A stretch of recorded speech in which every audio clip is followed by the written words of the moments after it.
Next topic हम लोग देख रहे हैं टाइम रिस्पॉन्स एनालिसिस, या उसी को आप लोग बोलोगे ट्रांजिएंट रिस्पॉन्स एनालिसिस।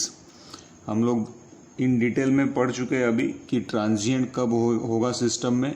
ट्रांजिएंट ख़त्म होने के बाद में स्टेडी स्टेट रिस्पॉन्स शुरू होता है। तो दो टर्मिनोलॉजीज हम लोगों ने अब तक के देखे कि कोई भी जो आउटपुट रहेगा सिस्टम का, that is nothing but your controlled output, या जो रिस्पॉन्स रहेगा वो रिस्पॉन्स में आप लोगों को दो टर्म्स या दो रिस्पॉन्स मिलेंगे। तो c of t is nothing but your which consist of a transient response, and then after dies out transient response steady state response will be started. तो इस तरह से कोई भी सिस्टम का क्या रहता है, आउटपुट हम लोगों को मिलता है। फिर हम लोगों ने देखा था कि ट्रांजिएंट क्यों होता है सर्किट में। So transient will be take place only because of the memory component. जो मेमोरी कंपोनेंट रहेंगे उसी की वजह से आप लोगों का क्या होने वाला है, ट्रांजिएंट सिस्टम में होने वाला है ना। मेमोरी कंपोनेंट मतलब कौन सा रहेगा, कैपेसिटर और इंडक्टर की वजह से ही आपका क्या होने वाला है, ट्रांजिएंट होने वाला है। इफ़ योर सिस्टम, अगर आप लोगों का कोई भी सिस्टम अगर प्योरली रेजिस्टिव सिस्टम है तो वहाँ पे ट्रांजिएंट नहीं होगा। उसके बाद में हम लोगों ने देखा था कि meaning of type is denoted by N. ये दो वर्ड्स बहुत इंपॉर्टेंट है। मैंने आप लोगों को पहले भी बोला था कि टाइप एंड ऑर्डर। तो टाइप मतलब क्या रहेगा कि how many number of poles we are having at origin. S plane अगर हम लोग ड्रॉ किए तो ये आप लोगों का इमेजिनरी एक्सिस रहेगा, this is your real axis. तो how many poles we are having at origin, ये अगर दिखाने का काम कौन करेगा, आप लोगों का टाइप करेगा। अभी हम लोगों को एनालिसिस करना है कि फर्स्ट ऑर्डर सिस्टम का किस तरह से बिहेवियर रहेगा, इसमें स्टेडी स्टेट एरर हम लोगों को क्या मिलेगा, और सेकंड ऑर्डर सिस्टम का बिहेवियर किस तरह से रहेगा, और इसकी डिफरेंट कंडीशंस, इसको डिफरेंट इनपुट अगर आप लोग अप्लाई किए तो क्या क्या स्टेडी स्टेट एरर आप लोगों को मिलेगा, ये हम लोगों को कैलकुलेट करना है। ऑर्डर का भी मतलब हम लोग देख चुके हैं, ये ऑर्डर का क्या मतलब है यहाँ पे। So order is nothing but your what, how many number of time constant, ये भी देखे थे हम लोग। ऑर्डर क्या दिखाता है हम लोगों को कि कितने टाइम कांस्टेंट आप लोगों के सिस्टम में या सर्किट में प्रेजेंट है, या कितने मेमोरी कंपोनेंट आप लोगों के सिस्टम में प्रेजेंट है, ये दिखाने का काम कौन करेगा, आप लोगों का ऑर्डर। टाइप क्या दिखाएगा कि कितने पोल्स आपके ओरिजिन के ऊपर है, और ऑर्डर क्या दिखाएगा कि how many number of memory component we are having in your original system, या कितने टाइम कांस्टेंट हम लोगों के पास में है। तो फर्स्ट ऑर्डर सिस्टम आप लोग देखते जाइएगा, अब मैं किस तरह से क्या क्या चीज़ें डिराइव करता हूँ यहाँ पे। सो फर्स्ट ऑर्डर सिस्टम का अगर मैं सबसे पहले प्रैक्टिकल सर्किट के बारे में अगर बात करूँ तो practical circuit for first order system के बारे में अगर हम लोग बात करेंगे तो किस तरह से रहेगा। ऑर्डर मतलब क्या रहेगा, how many number of memory component we are going to use in your system. तो फर्स्ट ऑर्डर सर्किट है तो यहाँ पे एक आर और एक सी, मतलब एक ही मेमोरी कंपोनेंट आप लोग यूज़ करोगे। Let us assume this is your R of T and this is your C of T.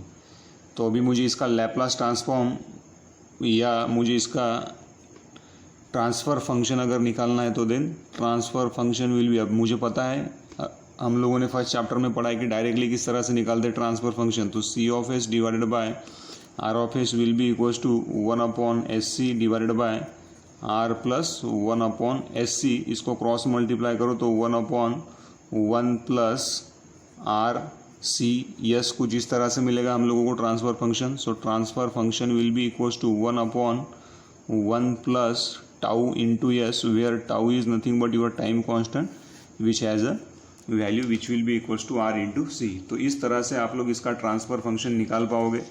So then ये ट्रांसफ़र फंक्शन मतलब क्या है, c of s divided by r of s. इसको आप लोग क्लोज लूप ट्रांसफ़र फंक्शन भी बोल सकते हो। सो 1/1 प्लस टाउ एस ये आप लोगों का रहेगा।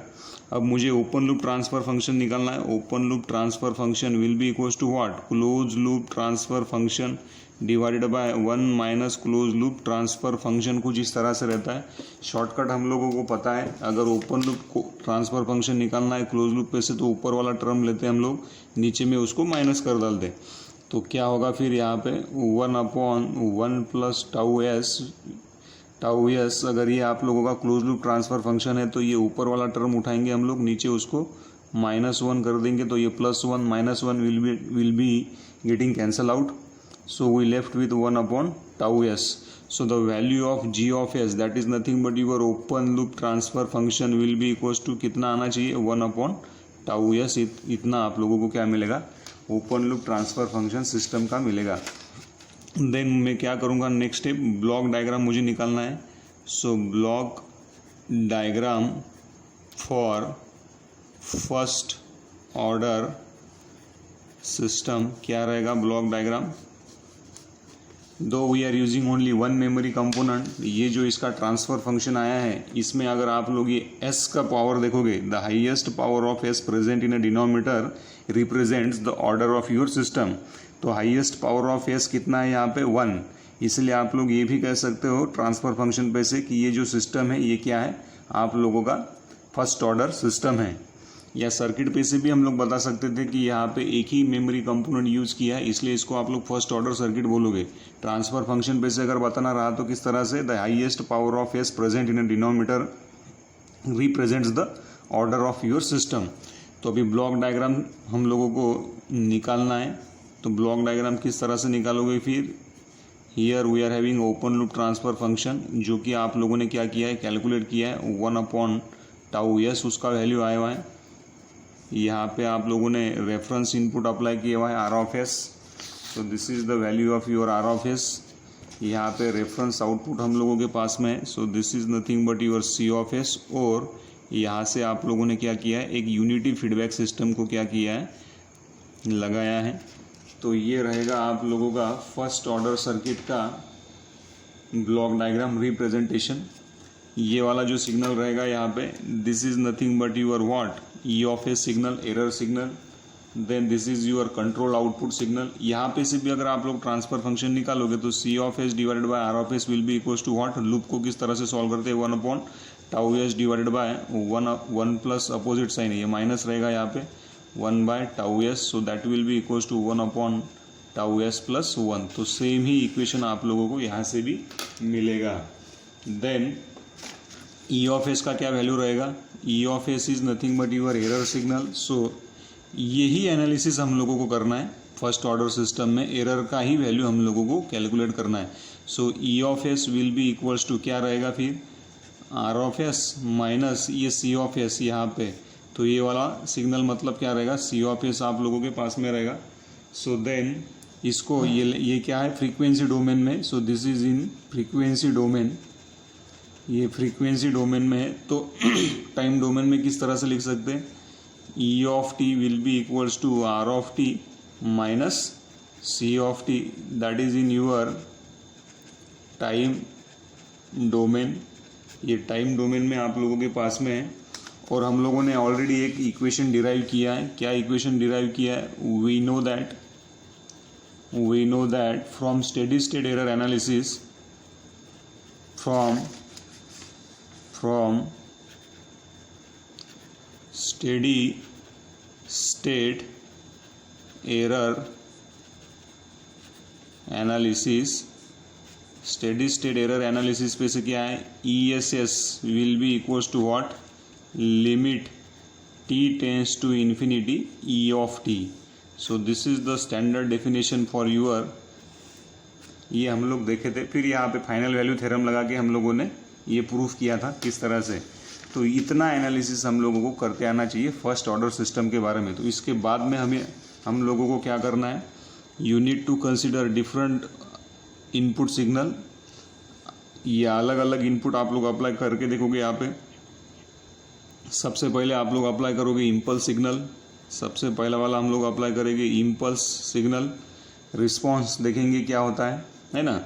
और उसमें स्टेडी स्टेट एरर एनालिसिस हम लोग करेंगे. और दूसरा मोस्ट इम्पॉर्टेंट अप्लाई करेंगे आप लोग स्टेप सिग्नल. उसमें आप लोग रिस्पॉन्स देखोगे क्या मिलेगा आप लोगों को, और उसका ESS एनालिसिस हम लोग करने वाले हैं.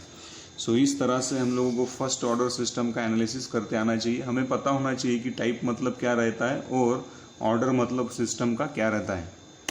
तो नेक्स्ट सेशन में हम लोग देखेंगे कि after applying different input what kind of response we are getting.